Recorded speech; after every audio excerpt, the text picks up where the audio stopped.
Good morning everyone! Hindi na kami nakapag-vlog kahapon kasi medyo pagod na, medyo inaantok na ako kasi nga nagpa-rebond ako. Ayan guys. Color red yung pina-color ko. Pero syempre hindi naman, kasi dahil black nga yung hair ko, so hindi naman talaga siya magko-color. Pero rebond siya, so hindi siya gaanong kita kapag ganito. Ayan. Tapos pina-cut ko na rin yung aking hair. Ayan si Gianna. Hi Gianna girl! Makain kami. Kami lang ang gising eh. O, diba? Agaw na naman niya yung camera. Hi! Hi ka sa kanila, hi! Ayan. O, tapos nagkakakomelon kami and kumakain kami. Bumili ulit kasi si Papa ng, wait lang, magmukbang ka dyan. Mukbang! Bumili kasi si Papa ulit nitong LA Bake Shop. Oh! Akin na, dito tayo. Ayan. Ayan. So, kain tayo, guys. Eat, eat, eat! Eat tayo, eat, ah. Laki naman kumain.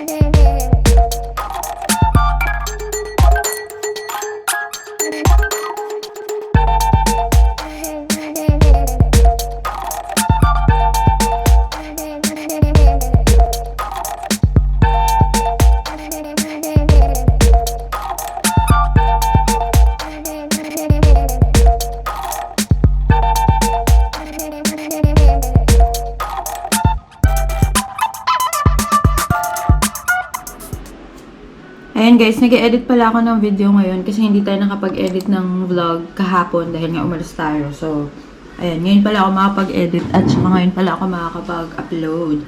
Ayan, so, tapos mamaya ang agenda ko, Sunday kasi ngayon, so, ang agenda namin, dito lang kami sa bahay, mag-aayos-ayos. Ayusin ko yung dun sa yung ang in-unbox natin kahapon. So, ayusin ko yung mga gamit ko sa printing business, sa Moja Printing. Ayan. So, later. Balik later. Mag-i-edit lang ako. Ayan guys. Pasensya na hindi na ako nakapag-vlog kanina. So, nabusy kasi ako. Gumawa rin kasi ako ng mga stickers. May order kasi tayo ng stickers. Ayan. Yung, sino ba to? My Melody. Ayan. Tapos may Kuromi pa dito. Tapos ito yung Pomporoni.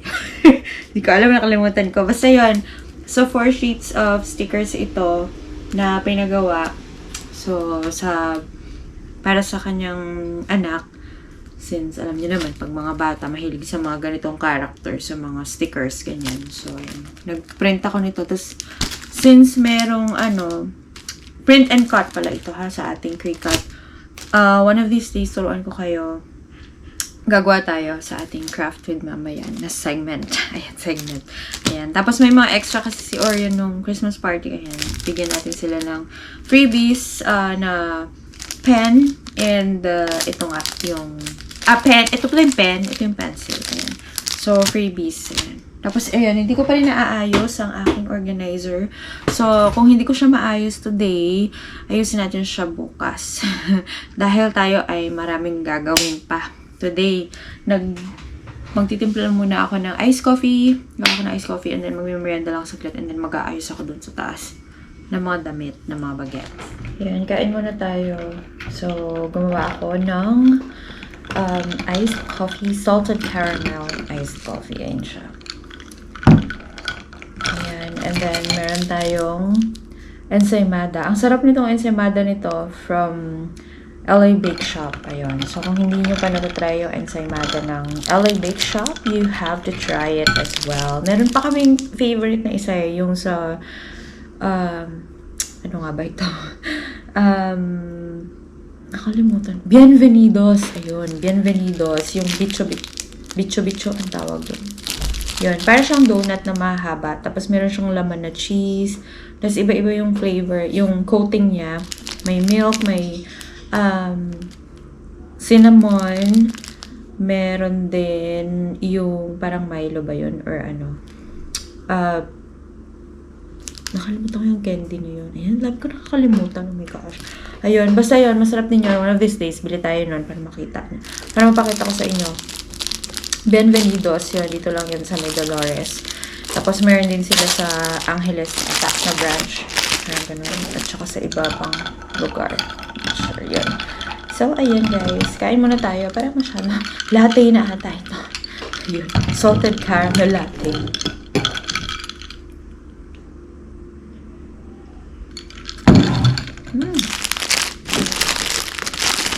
Sarap nito. Ma-cheese.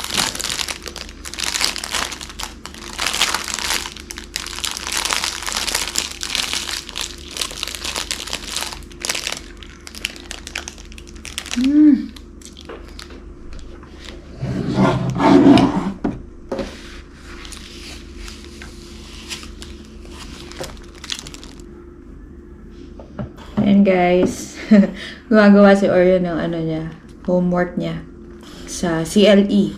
Mag-drawing daw ng church. At syempre, dahil hindi siya marunong mag-drawing ng church, kailangan mag-drawing muna ang ina. Ayan, nag-drawing ako sa iPad.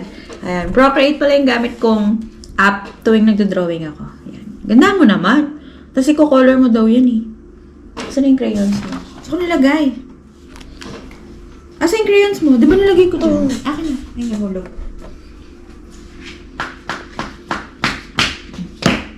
Sige, gawin mo muna.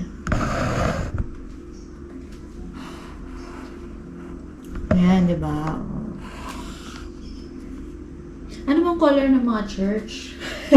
Parang white lang naman, di ba? Anong color ng church, Orion? Kukulam na eh. Gray. Color gray.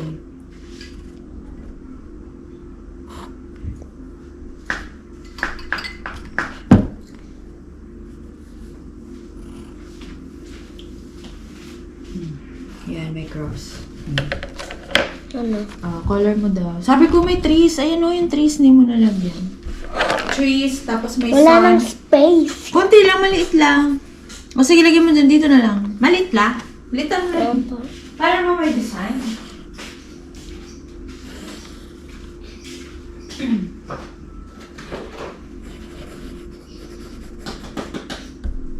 Si Kuya Yelo, ang dami niya nang nakain.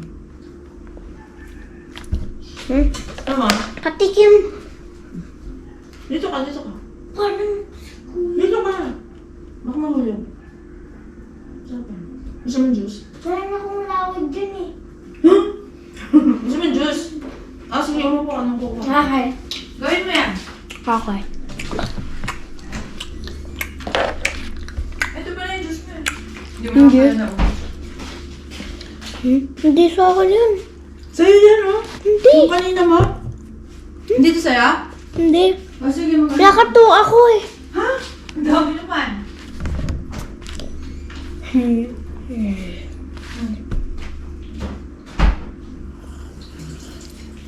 Gusto ma? Ito na. You want? Papa. Good morning everyone! So, continue lang natin yung ating vlog kahapon kasi medyo hindi na tayo nakapag-vlog. So, ayan, ngayon is Monday, so January 8, at mag-aayos na ako. Finally, makakapag-ayos na ako. Kasi kahapon nag-ayos ako ng mga damit ng mga bata, mga damit namin kagabi. So, hindi na ako nakapag-video talaga. So, ngayon, ayusin na natin itong ating organizer. Tapos, plano kasi siyang lagyan ng labels per drawer para hindi na ako maluluto. Para mas madali siyang i-organize. So, ayan. Organize natin ang ating mga supplies with our new organizer from Shopee. Ilalagay ko yung link dito sa description box. Actually, nilagay ko na yung link doon sa previous video natin.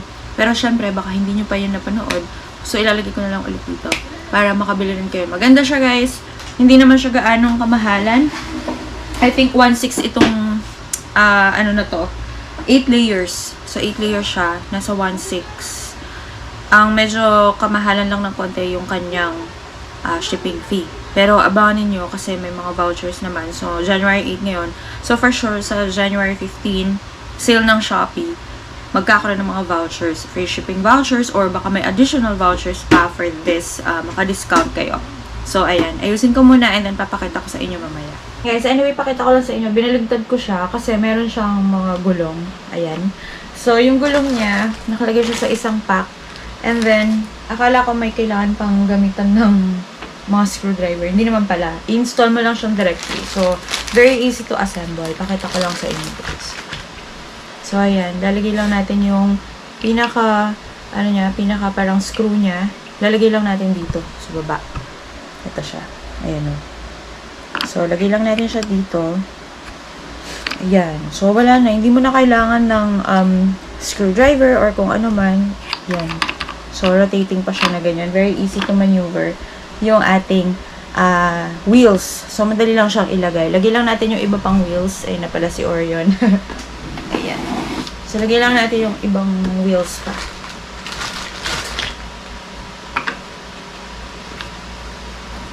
Just make sure nyo lang na sakto yung paglalagay ninyo ng wheels para pantay yung organizer kapag nilapat na natin siya sa floor.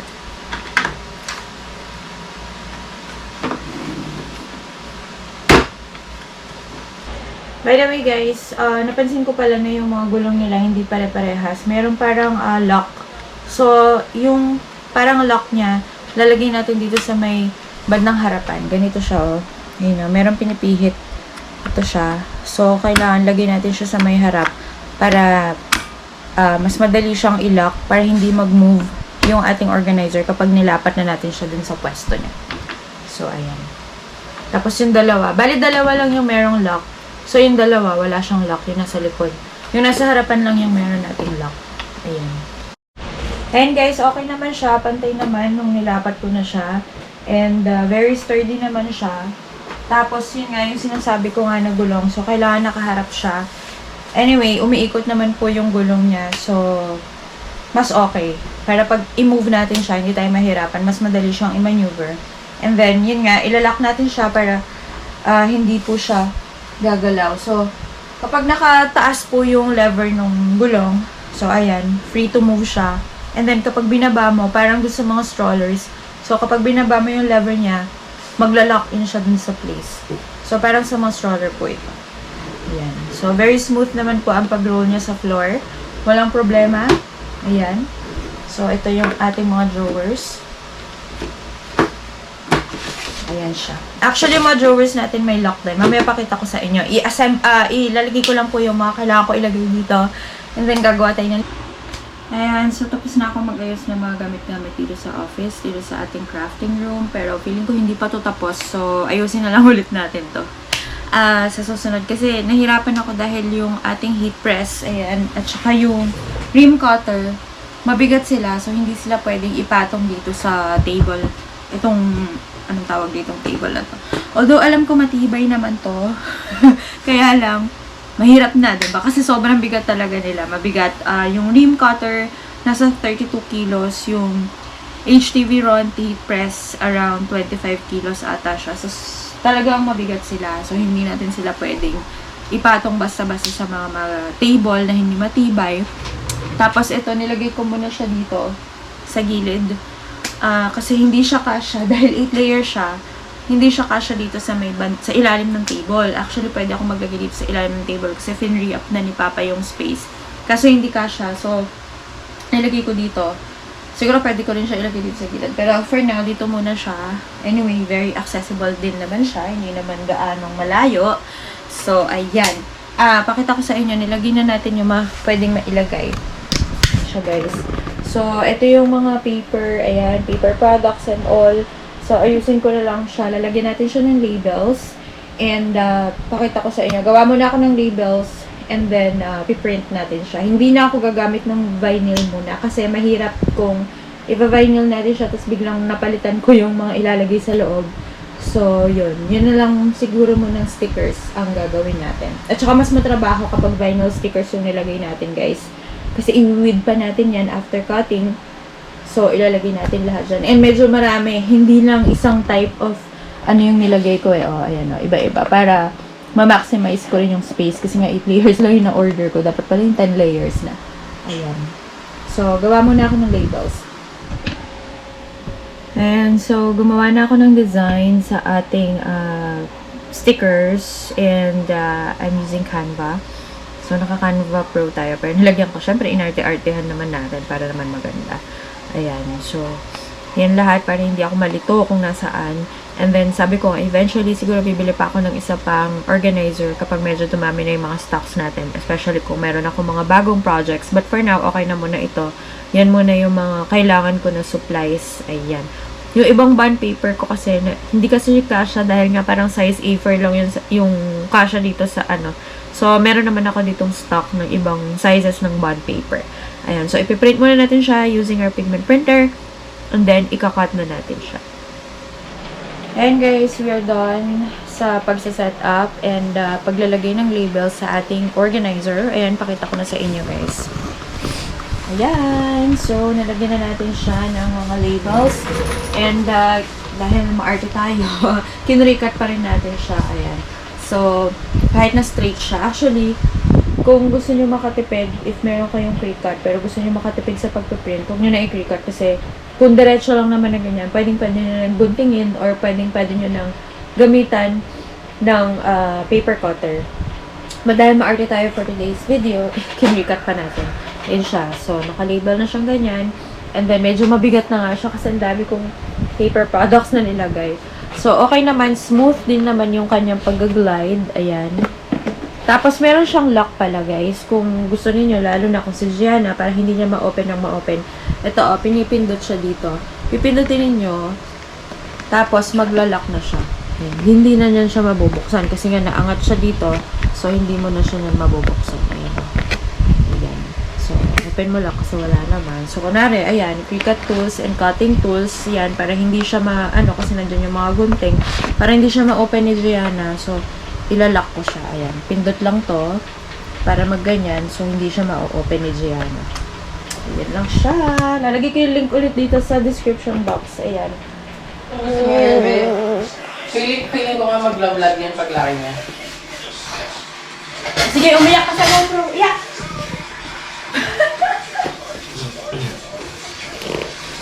Bye! Hi! Feeling ko mag-vlog yan paglaki niya. Bibilan ko siya GoPro Hero 20. Dapat yung yung Osmo. Oo, baka madapa ka. Mas gusto ko yung Osmo kasi Insta. Pangit ng audio ng Insta. Yan guys, merienda muna tayo. Bumili si na Papa ng ng merienda. Tsaka pambaon ni Orion para bukas. Ayan. So, meron tayo dito. Ano to? Turks! Turks pala to. Ayan. Turks again. Ayan. Ang sarap kasi ng Turks. Wala ba tong Teka lang, baka may spicy dito. Ayoko ng spicy. Sabi mo, ay papa. Pero wala bang spicy dito sa Turks? Wala. Yan, kain tayo. Ay, si Monja pala yun.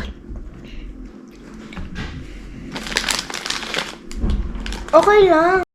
Hi! Hi ka na! Hi! Gusto mo na naman kunin. Bakit? Gusto mo sa akin nakuha?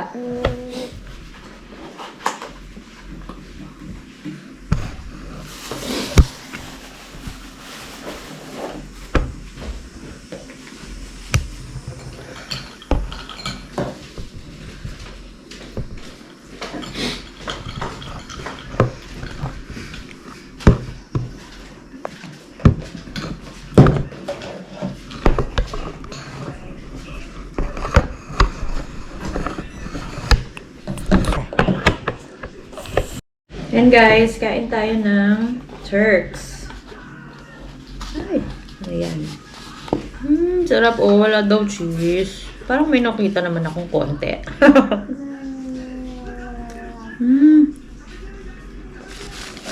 Sarap sobrang daming laman.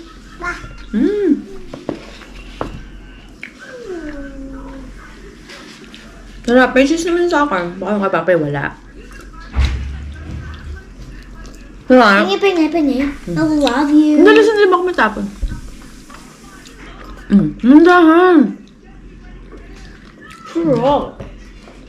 Mag-review ka, may quiz ka ha. Ayoko.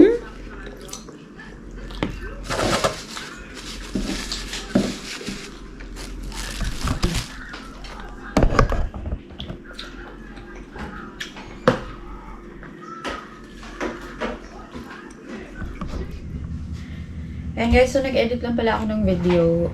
Tapos nakaligo na rin ako. Nag-edit ako ng video nung expander. Mirage pala. Yung binlog ni Papa na video ng Mirage. Kasi nga, 'di ba, nabanggit ko na binibenta na namin siya. Dahil una sa lahat, wala na kaming mapag-parkingan dito sa amin. Nakakahiya, nakikipark lang kami ngayon sa ibang space. Tapos, hindi na rin namin siya nagagamit. Si Papa ang gumagamit kapag mag-isa lang siya na umaalis.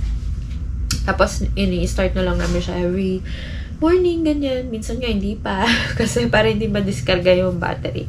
And then, sabi rin kasi noon ni Papa na okay naman na ibenta rin siya. Kasi nga, para at least, hindi dala-dalawa yung sasakyan na maintain. Although, sa iba, okay lang na maraming sasakyan na maintain. Kasi, naisip rin namin, di ba medyo mag-aasas rin na nag-maintain ka ng dalawang sasakyan. Tapos hindi naman talaga siya totally nagagamit dahil nga lagi yung gamit namin yung expander. Tapos wala rin siyang sticker sa school. So hindi siya mapapanghatid at sundo kay Orion na iiwanan mo lang sa labas ng school. So hindi na rin pwedeng kumuha dahil nga ano na ngayon eh. Tapos na yung labas ng sticker sa school. So yun. Sabi ko, ayun nga, if mabebenta, okay lang naman. So, kaya ayun, hindi nga lang kami ganun ka-dedicated sa pagbebenta ngayon kasi nga medyo marami kaming inaasikaso. So, but pinost ko siya sa social media. So, if ever lang na merong may gusto, check nyo na lang yung video. Ngayon, uploaded na siya ngayon sa YouTube. Syempre. Kasi ngayon, kinukwento ko na. So, uploaded na siya ngayon sa YouTube. And if meron kayong questions, you can also check yung aking Facebook page. Or if friend ko kayo sa Facebook, message na lang kami. You can view the car anytime.